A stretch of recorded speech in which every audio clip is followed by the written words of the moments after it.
Bom dia. Iniciando a sessão de julgamento da 7ª Câmara Julgadora do Tribunal de Impostos e Taxas, do dia 12 de maio de 2022, a qual está sendo gravada e será disponibilizada posteriormente. Pedir para o juiz confirmarem a presença no sistema eletrônico, doutor Paulo.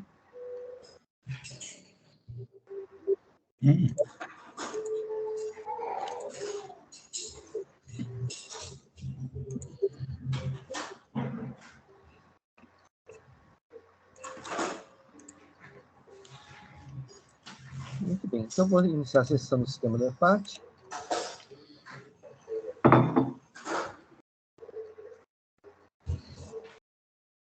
Vamos iniciar os trabalhos com os processos em que há pedido de sustentação oral e os patrões estão presentes.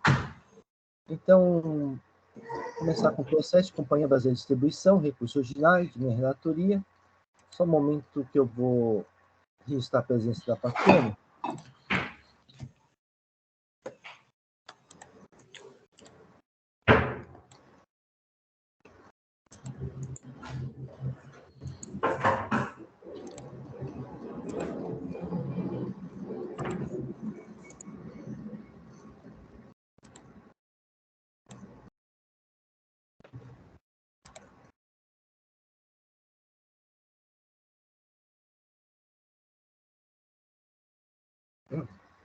Muito bem, recurso ordinário. São duas acusações fiscais. Acreditar-se indevidamente semestre, lançados no campo 57 outros créditos das dias. Valores esses detalhes do Código 799, constantes dos prints, detalhe campo 57 das dias. Apresentar pelo contribuinte, com fundamento legal de semestre devido apresentadas interestaduais e ressarcimento de subvenção tributária. Segunda acusação fiscal, acreditar-se indevidamente do ICMS, também lançados no campo 57 outros créditos das dias. Detalhes do Código 799, apresentados pelo contribuinte, hora atuado com fundamento legal de regime especial, processo UA, número tal, dedução do ressarcimento relatado ao inciso 4, artigo 269 do regulamento. Adição de primeira instância, julgou procedente ou autoinfração. Inconformado com a decisão de primeira instância, o contribuinte interpôs recurso ordinário, apresentando em síntese as seguintes alegações. Nulidade da decisão de primeira instância pela ausência de análise efetiva da manifestação apresentada pelo recorrente e documentos florestais e vista de motivação não saneada para a nova decisão proferida. Nulidade da decisão de primeira instância pelo não conhecimento das provas caídas nos autos e violação do princípio da verdade material. Necessidade de reforma da decisão proferida, irregularidade do lançamento dos juros moratórios, necessidade de baixa dos autos em diligência.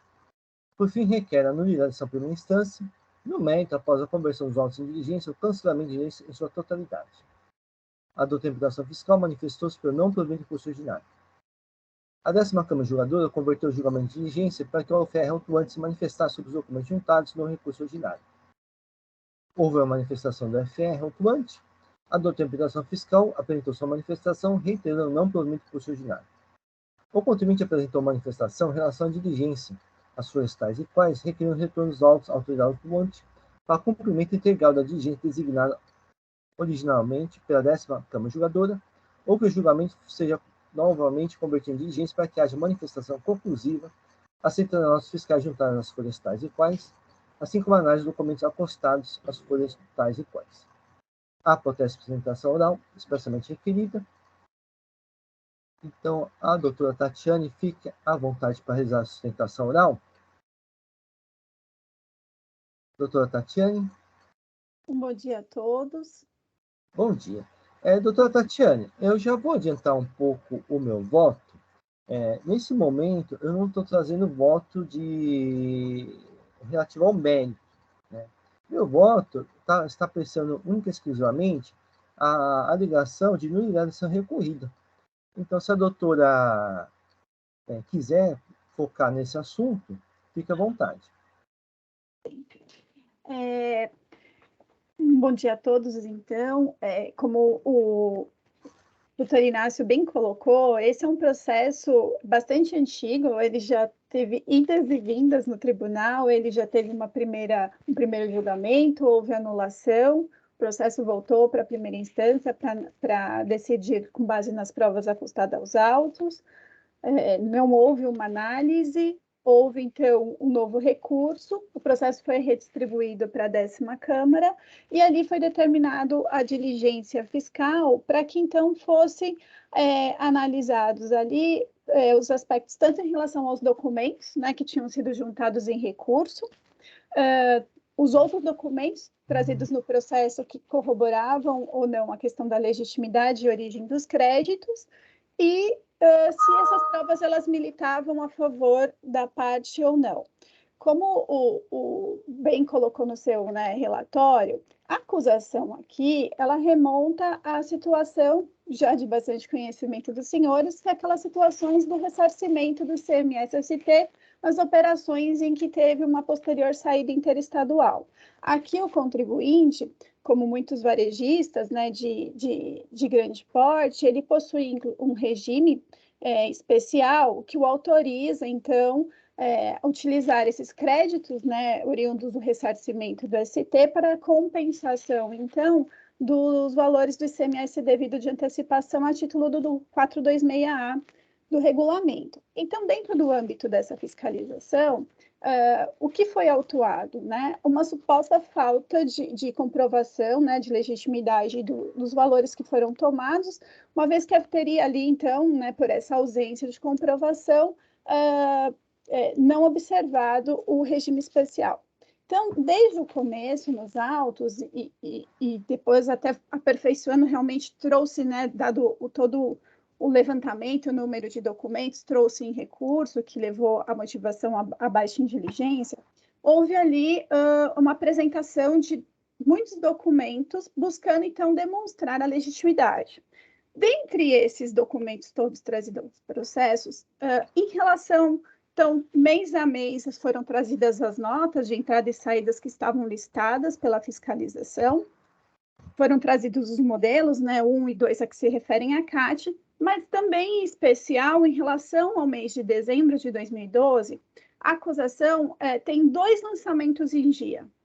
Um lançamento diz respeito ao ressarcimento do ST mesmo, para uso ali, e a descrição da própria GIA se remete ao regime especial, um lançamento em dia em cerca de R$ 1.104.270,10, mas existe um outro lançamento também que foi objeto de glosa, em que o fundamento ele não se refere ao regime, ele se refere ao 270, inciso 1 do regulamento, no valor de R$ 9.557. Em relação a esse lançamento, o contribuinte ele trouxe, né, aos autos o esclarecimento e a documentação em relação a esses valores, esclarecendo que, em relação a este montante, diferente dos demais, dos autos que também foram trazidos documentos a comprovar, esses documentos eles não tinham origem em relação à compensação do 426A do regime. Esse valor, ele se refere ali ao recolhimento em duplicidade do ICMS-ST em relação a um dos seus fornecedores, a Craft, nos anos de 2008, 2009, 10 e 11. Por um erro de sistema, o que se percebeu, né, ao final de 2011 é que a companhia ela fazia o recolhimento por guia no recebimento dessas mercadorias e, ao mesmo tempo, ela fazia a apuração dentro do seu lançamento do próprio DST. Então, percebido isso, ela, utilizando ali o procedimento do 271, ela lança, então, na GIA, esse montante a título de recolhimento de ST, dada essa duplicidade. Então, esse valor, ele não é objeto propriamente dito dentro da acusação de ressarcimento ST, dado o descumprimento do regime especial. E esse documento, e esse tópico específico, quando você visualiza o processo, percebe-se que ele foi passando ao largo. O foco sempre, né, e dado também a relevância no mês a mês dos valores, ele sempre ficou muito em relação ao ressarcimento GST, ao cumprimento do ressarcimento do ST. Mas este valor foi passando ao largo sem uma análise. Então, na última diligência que foi determinada pela 10ª Câmara, ela pede para olhar, então, os documentos que foram trazidos em recurso, olhar, então, se os referidos documentos analisados em conjunto com os demais apresentados comprovam a origem do crédito e se esse conjunto milita. Na última diligência, senhores, o que aconteceu foi, a diligência ela vem, ela se debruça em relação aos documentos juntados no recurso, ela confirma que foram juntadas as notas que foram solicitadas pela fiscalização, e ele fala, olha, nos debruçamos de forma pontual em relação às notas juntadas das folhas 9.759 a 14.532.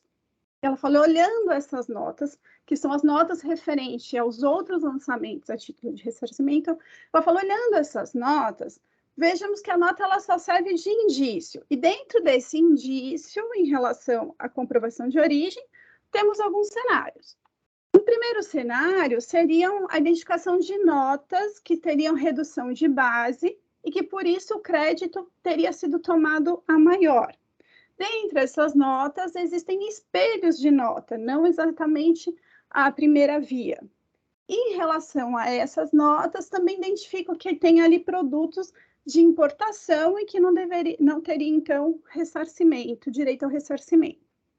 Veja, nessa diligência, ela não estabelece ali uma forma, ela não estabelece o quanto dessas notas teria eventual redução, quanto dessas notas de redução eventualmente teria ali um lançamento a maior de crédito de forma indevida, quanto dessas notas seriam espelhos, quanto dessa nota seria importação.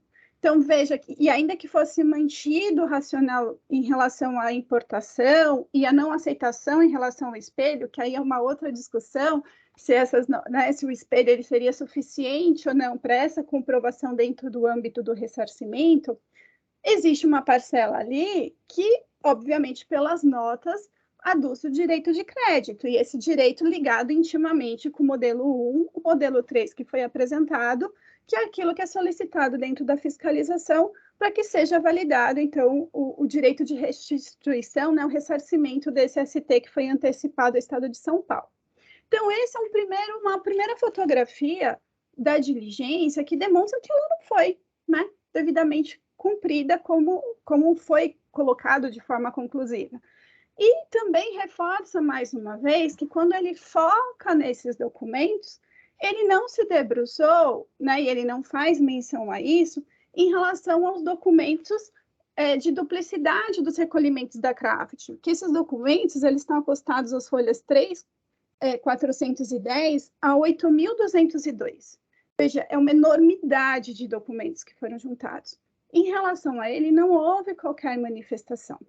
Então, mesmo em relação a essa diligência que foi determinada, não há, né, não foi feita de forma conclusiva, ela foi feita de forma incompleta, de modo, então, que nos coloca aqui uma situação de ou retornos autos para que ela seja cumprida e determinada, e feita, né, de forma a cumprir efetivamente o que foi determinado, ou que seja convertida em uma nova diligência, ou até mesmo olhando para a decisão e a forma como ela foi feita, né, de forma que ela não se debruçou aos argumentos, não se debruçou aos elementos, inclusive em relação a este ponto da duplicidade, que é um ponto que a grosso modo se entendido, né, que não pode ser agora tratado de diligência, eventualmente ele não sequer foi objeto de análise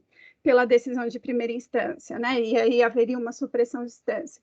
Então, é imperioso nesse sentido, e eu sei aqui, né, e parece até, não é choro de perdedor de forma alguma, porque o processo ele vem evoluindo de forma muito positiva, mas não podemos avançar no julgamento nesse momento, né?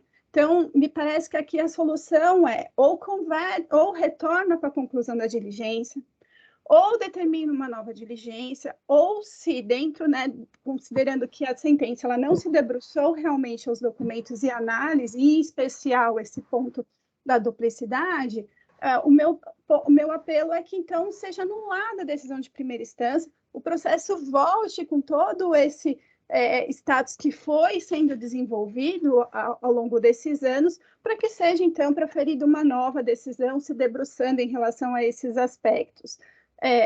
Então, são esses aqui os meus pedidos pontuais, para não ser maçante e poupá-los aqui no tempo, e me coloco, de qualquer forma, à disposição para eventuais esclarecimentos de fato. Agradeço, doutora Tatiana, pela objetividade e vou passar o voto. No tocante à alegação de nulidade da ação recorrida, assiste parcial razão ao autuado. A recorrente alega que os valores referentes ao item 1 do AIM foram lançados em abre aspas. Título de recuperação do ICMS próprio tem origem em pagamentos duplicados, realizados na aquisição de mercadorias da empresa Kraft Foods Brasil S.A., conforme DOC 23 da Defesa Administrativa. Neste ponto, alega que a decisão recorrida, abre aspas, não trata uma linha sequer de tais fundamentos e documentos, limitando-se a repetir os mesmos argumentos em que se refere à comprovação do ressarcimento do ICMS-ST, sem se atentar que tal discussão específica e diversa daquela versada pelo item 2 do AIM. Verifica as folhas 252 da defesa, a matéria foi expressamente arguida pelo autuado, pleiteando, além da insubsistência, a nulidade por inadequação da infração imputada, folhas 253 a 254.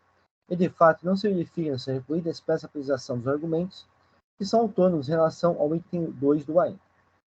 Ainda, referida a matéria, consta as folhas 9.215 seguintes, cuja falta de enfrentamento foi fundamento para a anulação da decisão de folhas 8.239 a 8.249 pela coluna da terceira Câmara Julgadora.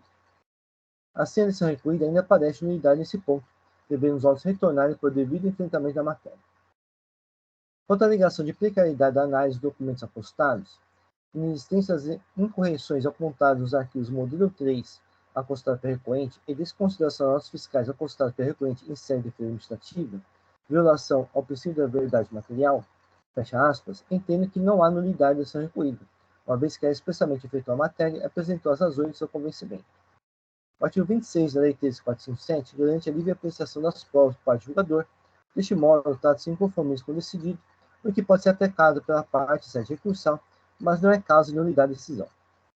Em relação ao não conhecimento das provas carregadas nos autos, entendo que a decisão recolhida também deve ser anulada nesse ponto, uma vez que os documentos de folhas 3.410 a 8.202, segundo a autuada, têm relação com a matéria não apreciada pela referida decisão, que foi exposta acima.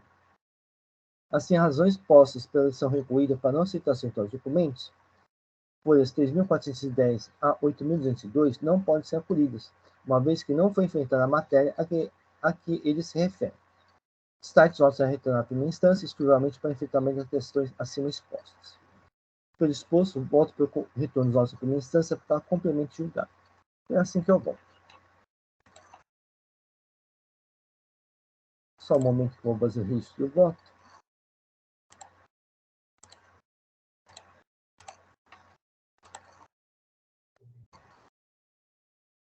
Muito bem, o processo está em discussão. Não havendo inscritos, vou encerrar os debates. Vou verificar o quórum de presença.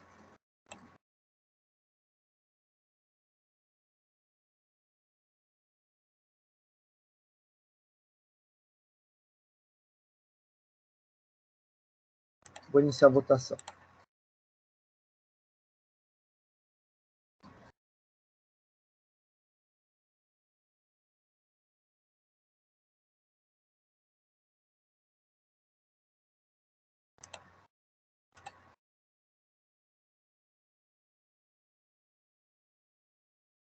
Encerrada a votação, então, doutora Tatiana, o processo vai retornar à primeira instância para cumprimento julgado nos termos do meu voto. Agradeço a presença. Muito obrigada. Um bom dia a todos. Bom dia.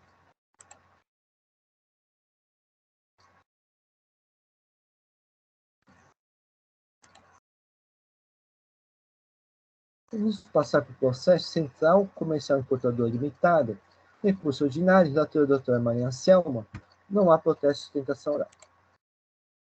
Só um momento que eu vou acessar o processo. Isso me permite, por favor, para eu registrar o voto? Já é possível, doutora Maria Anselmo. Tá, obrigada.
Ai, meu Deus, espera um pouquinho.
Doutor Paulo, como é que eu faço mesmo para aparecer o salvar e fechar? Coloca Ctrl É, e roda a bolinha do mouse, que ele dá o zoom, tira o zoom. tá. Mas eu preciso decorar. Não tem problema, pode perguntar sempre, doutora. Obrigada.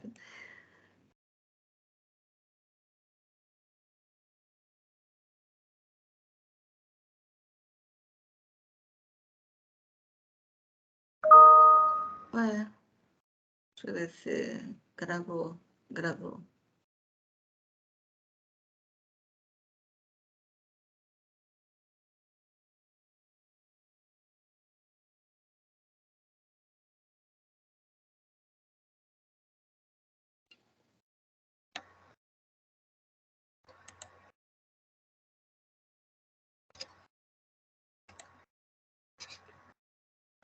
Pronto, acho que está disponível, né? Mas é um processo conhecido, um assunto já bastante conhecido, né? Trata de vários itens de infração, sempre de creditamento indevido, deixar de pagar ICMS, né, por levantamento fiscal. No item 1, no item 2, deixou de pagar ICM também referente a notas emitidas e não escrituradas regularmente, conforme folhas. O item 3, crédito indevidamente do ICMS, conforme demonstrativo na crédito de mercadoria isenta. O item 4, que acreditou-se indevidamente do ICMS referente ao ativo imobilizado. O item 5 é crédito indevido do ICMS de material de consumo. O item 6, crédito indevido de ICMS, escrituração em valor superior ao destacado, conforme folhas. Crédito indevido do ICMS de ST, conforme folhas. O item 8, crédito indevido de ICMS, crédito de IPI, conforme folhas 10 e 995. Infrações relativas aos livros fiscais, né? Deixar de escriturar nas datas e valores especificados CTE, conforme folhas.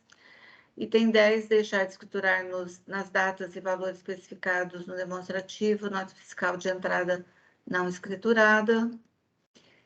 E com a defesa, a autuada fez devidamente a defesa, alegando decadência de fatos geradores das competências de abril a agosto de 2013, constantes dos subitens 7.1, 7.2 e 7.3. No mérito da defesa, alega quanto ao item 1, ela alega a reapuração das alíquotas. Quanto ao item 2, ela alega nulidade dos lançamentos efetuados diante da irregularidade.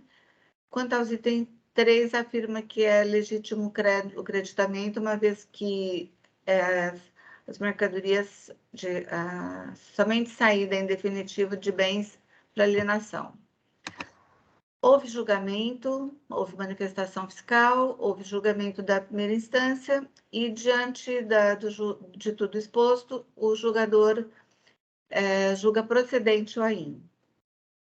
Foi interposto o recurso ordinário, este foi admitido e a representação fiscal apresenta suas contrarrazões às folhas tais e não há protesto por sustentação oral. Então, eu passo ao voto. No exame do apelo ordinário, onde verifica-se que o mesmo está devidamente revestido de admissibilidade exigidos pela legislação que rege o processo tributário, motivo pelo qual conheço do recurso e passo ao seu julgamento. Primeiramente, observo que os itens 3, 6, 8, 9 e 10 não foram contestados em seu mérito pela recorrente, somente sendo discutidos acerca da multa e juros aplicados aos referidos itens. Sendo assim, restam incontroversas as acusações com relação ao mérito das infrações dos itens 3, 6, 8, 9 e 10 deste AIN. As preliminares. De forma preliminar, a recorrente reitera a alegação de decadência dos fatos geradores das competências de abril a agosto de 2013, constantes dos subitens 7.1 e 7.2 e 7.3, de acordo com o artigo 150, parágrafo 4º do CTN. Porém, ao contrário do que alega a recorrente, e assim como decidido e devidamente fundamentado pelo julgador de primeira instância, não há que se falar em decadência, uma vez que a contagem do prazo, através do citado parágrafo 4º do artigo 150 do Código Tributário Nacional, não é regra decadencial, mas sim regra de homologação e extinção do crédito tributário, e referido artigo é aplicado quando há um autolançamento de fato de crédito tributário, e referido artigo é aplicado quando há, de fato gerador de obrigação tributária praticada pelo contribuinte. Tendo assim o fisco prazo de 5 anos a contar da data para homologação, o que não aconteceu no presente caso. No presente caso, não houve o autolançamento, onde o prazo decadencial para o fisco constituir o crédito tributário conta-se na forma do inciso 1 do artigo 173 do CTN, conforme a súmula 555 do STJ, que abaixo transcrevo. Aí eu transcrevo. No mérito, quanto ao item 1, as suas razões recursais, a recorrente reitera a alegação de que deve ser considerada a sistemática da não cumulatividade para apuração do quantum devido, isto é, o fisco deve fazer confrontação entre os débitos e créditos do imposto em períodos anteriores para verificar o quantum devido, que esse entendimento possui amparo no artigo 155, parágrafo 2º, inciso 1 do CTM. Porém, qualquer razão cabe ao recorrente. Primeiramente, não há qualquer previsão legal quanto ao requerido pela recorrente, não cabendo ao fisco fazer qualquer redução, caso a recorrente possua ou não saldo credor do imposto em outros períodos. É obrigação de qualquer contribuinte do ICMS o correto cumprimento de obrigações acessórias, desde a emissão até a regular escrituração de todas as suas notas fiscais emitidas para acobertar suas operações de circulação de mercadorias, assim como também obrigação dos contribuintes a correta apuração e pagamento do imposto devido com a correta aplicação de alíquotas. Assim, uma vez feitos os lançamentos com fulcro no artigo 509 do Regulamento do Semestre 2000, apurando omissão de receitas na saída de mercadorias decorrentes de operações de venda de mercadorias, constatando discrepâncias entre os valores das operações e o imposto devido levado à tributação pela recorrente, não tendo a mesma trazido aos autos qualquer elemento fático ou prova a fim de desconstituir essas diferenças, mantendo o item 1 do AIM. Item 2. Em suas razões recursais, a recorrente reitera a alegação que a simples saída de mercadoria ou bem de um estabelecimento para outro não concretiza fato gerador do ICMS, sendo necessário existência de operação tida como um ato jurídico praticado entre partes distintas, que tenha por objetivo a transferência de mercadorias por meio de mercância, transferindo o domínio da mercadoria, da propriedade. Ainda alega que a saída de mercadorias perecidas não há incidência de imposto, porém, razão não assiste à recorrente.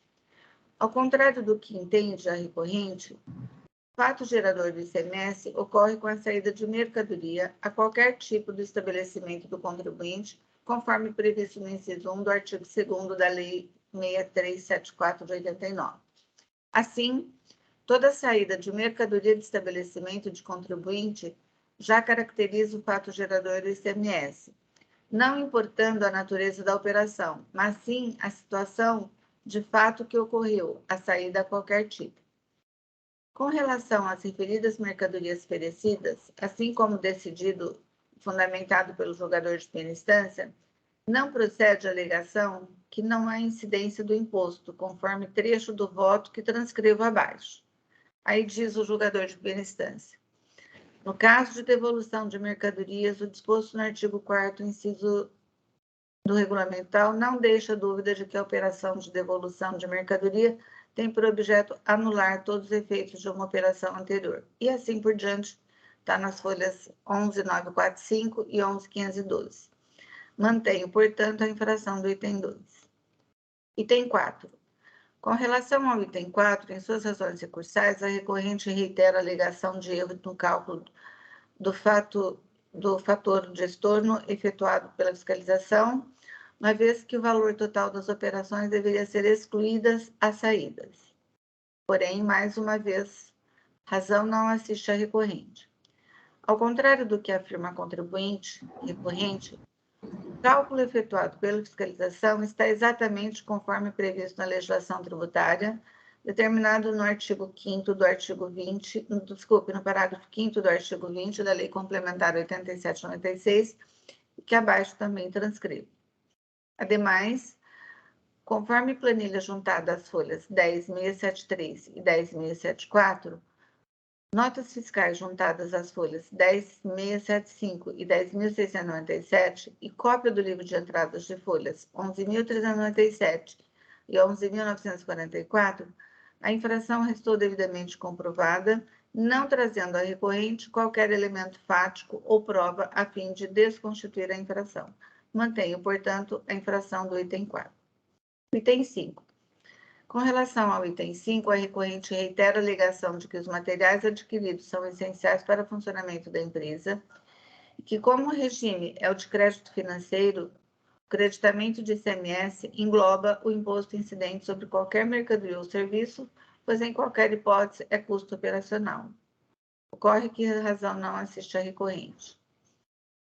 Apesar do artigo 20 da Lei Complementar 87/96 ter assegurado o direito ao crédito do ICMS na aquisição de mercadorias destinadas ao uso e consumo do estabelecimento, é importante frisar que tal norma só passaria a ter vigência a partir de 1 de 1 de 2020, de acordo com o inciso 1 do artigo 33 do acordo com relação dado pela Lei Complementar número 138 de 2010. Sendo assim, como as operações relativas ao item 5 ocorreram anteriores à referida data, de 1 de 1 de 2020, não podem ser beneficiadas com disposições da referida norma, restando sem qualquer razão a recorrente. Mantenho assim o item 5.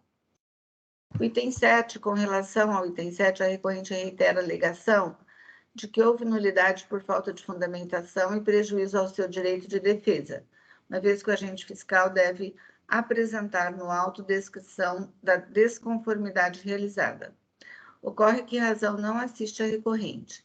A infração descrita no item 7 é de creditamento do imposto incidente sobre mercadorias sujeitas ao regime jurídico de substituição tributária, com retenção antecipada do ICMS, disposto no artigo 278 do RICMES 2000, o qual restou devidamente comprovado nos autos no demonstrativo de folhas 10.735 a 10.744 e documentos fiscais de folhas 10.745 a 10.994, onde a recorrente tinha pleno conhecimento do regime de tributação das mercadorias adquiridas ou deveria ter. Portanto, não há que se falar em nulidade e tampouco prejuízo à sua defesa. As mercadorias adquiridas pela recorrente estão sujeitas ao regime jurídico de substituição tributária, referidas no artigo 313-W e 313-Z15 do Regulamento do ICMS, tendo a recorrente escriturado em desconformidade com determinado artigo 278 do RICMES 2000, com aproveitamento do crédito do ICMS. Mantenho, assim, a infração do item 7. Os itens 3, 6, 8, 9 e 10, em suas razões recursais, a recorrente deixou de insurgir quanto ao mérito das acusações fiscais dos itens citados. Sendo assim, considero incontroversas as infrações com relação a estes itens, constante deste AIN, aplicando-se o artigo 334 do CPC, que abaixo transcrevo. Então, eu transcrevo o artigo 344, que diz: se o réu não contestar a ação, será considerada revel e presumir-se-ão verdadeiro as alegações de fato formuladas pelo autor. Do pedido de relevação das multas nos itens 3, 4, 5, 6, 7, 8, 9 e 10, a recorrente requer a relevação nos termos do artigo do regulamento do ICMS, uma vez que os mesmos ocorreram por equívoco diante da complexa legislação tributária brasileira, e uma vez que não restou comprovação da intenção de fraudar os cofres públicos, encontra-se demonstrada sua boa-fé e que aplicar multa por uma operação que não causou dano ao erário é totalmente desproporcional e desarrazoada. Porém, a razão não lhe assiste. Primeiramente, entendo que não há que se falar em relevação das multas aplicadas, uma vez que as infrações implicaram em falta de pagamento de imposto, fato este que inviabiliza a redução, de acordo com o artigo 527-A do RICMES 2000. E abaixo eu transcrevo o 527-A. Com relação ao argumento de que a multa lavrada teria caráter confiscatório, não tem razão a recorrente, sendo tal tema enfrentado pelo Supremo Tribunal Federal na apreciação da DIN 55 e assim também já homologada, né, com relação à súmula 13. Quanto aos juros, por fim, com relação ao argumento, a recorrente requer aplicação nos termos da Lei 13.908 de 2009, requerendo sua redução a patamares da taxa Selic. Entendo que a questão restou resolvida com a súmula já homologada 10 de 2017 dessa corte, aí eu também transcrevo. E conclusão, diante de todo o exposto e que dos autos consta, conheço do recurso ordinário interposto por Central Comercial Importadora Limitada para negar-lhe provimento. É como voto e coloco a apreciação dos meus pares. Muito bem, doutora Maria Anselma. Foi só uma pequena ressalva, doutora Maria Anselma. Quanto ao item 5, a apreciação do item 5 do AIN, consta aqui que é o artigo 20, a Lei Complementar 87/96, né? Sim. Aí consta que o voto passa a só ter vigência a partir de 1 de 2020, né? Eu sugeri atualizar, porque agora é 1 de 2033. Ah, é verdade, presidente, eu não atentei para esse detalhe. É porque senão pode dar a impressão que a partir de 2020 poderia ter direito ao crédito, né? Mas a lei complementar foi atualizada e a partir de 1 de 2033. Tá, eu farei essa correção. Me permite, então, voltar ao... Eu vou habilitar a adição do voto da doutora. Então, você faria só essa correção, doutora Maria Anselma. Ok.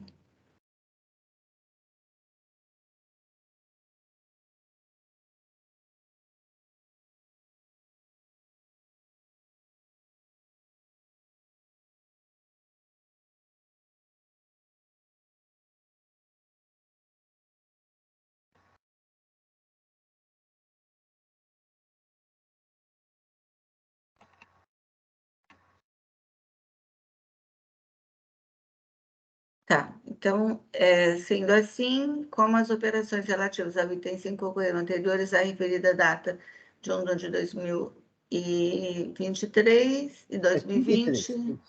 Não, desculpe. Vigência a partir de 1 de 2033, né? Isso.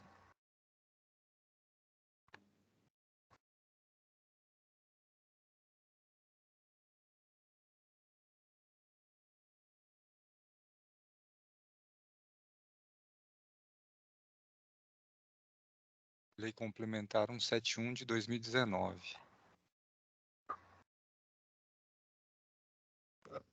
Também que eu vou acrescentar aqui.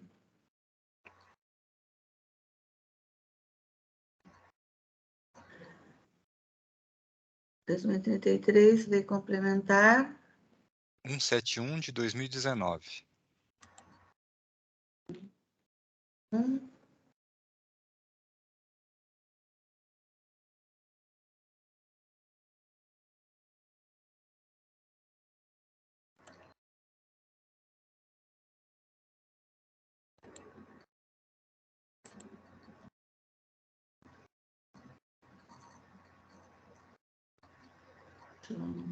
Tá aqui.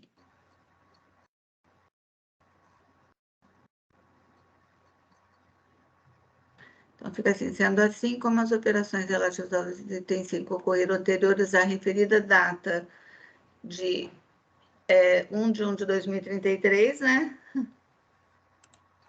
Tá certo, presidente? Tá certo. 10.033 não podem ser beneficiados com a disposição das normas tais. Ok.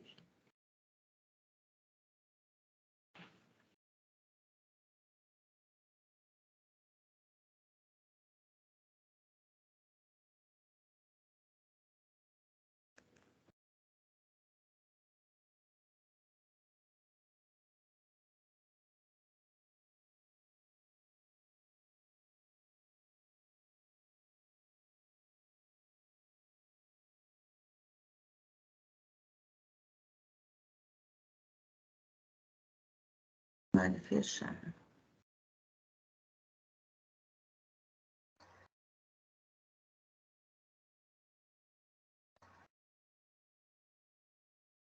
Ok, presidente. Muito bem, então o processo está em discussão.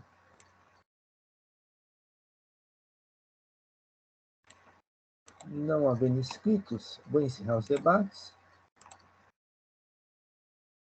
Vou verificar o quórum de presença.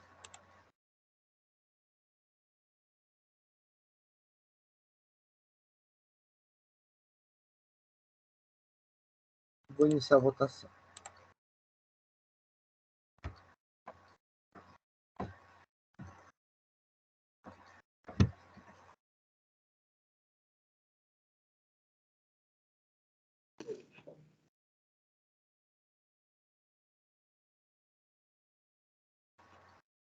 No momento que aqui está um pouco lento.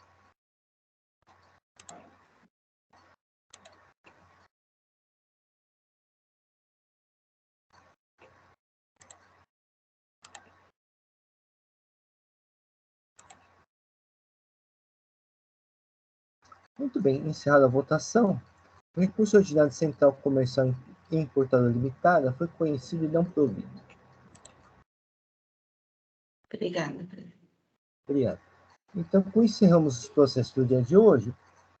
Podemos encerrar a sessão de julgamento dessa 7ª Câmara Julgadora do tema de impostos e taxas do dia 12 de maio de 2022.